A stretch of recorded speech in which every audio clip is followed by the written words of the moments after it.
অবস্থা আপু কেমন আছেন? আছি অনেক কষ্টে। কষ্টে আছেন না? নাম কি আপনার? সুয়ানা। সোহানা। দেশের বাড়ি কই? দেশের বাড়ি রংপুর। কোন জায়গা থাকেন এখন? এখন হেমেদপুরে আছি। আচ্ছা, কে কে আছে ফ্যামিলিতে সোহানার? আমি খালার কাছে মানুষ হয়েছি, বাবা মা কেউ নাই। কেউ নাই? না। ভাই বোন আছে কেউ? না, ভাই বোন নেই। এই যে আপনার কোলে একটা বাবু দেখতে পাচ্ছি, সেটা কে? এই বাবুটা আমারই। আপনারই? স্বামী কি করে?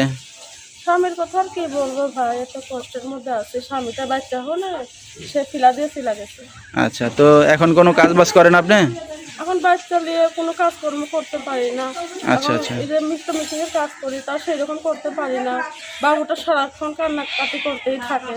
আচ্ছা আচ্ছা, বিয়ে শাদিটা কি একাই করছিলেন না খালারা দিছিল? এই খালারাই দিচ্ছে। আচ্ছা, তো এখন তো বাচ্চা সহ একা আছেন, ভবিষ্যতে কি চিন্তা ভাবনা আছে আপনার? চিন্তা আছে, একটা যদি মনের মতন মানুষ পায়, কেউ যদি বিয়া শাদী করতে চাই বাবুটাকে নিয়ে, কেউ করতে চাই তো বিয়া শাদী বসবো, কেউ যদি। আচ্ছা, তো দর্শক ভাইরা আপনার সাথে এখন কিভাবে যোগাযোগ করবে? আমার ফোন নাম্বার দেওয়া আছে।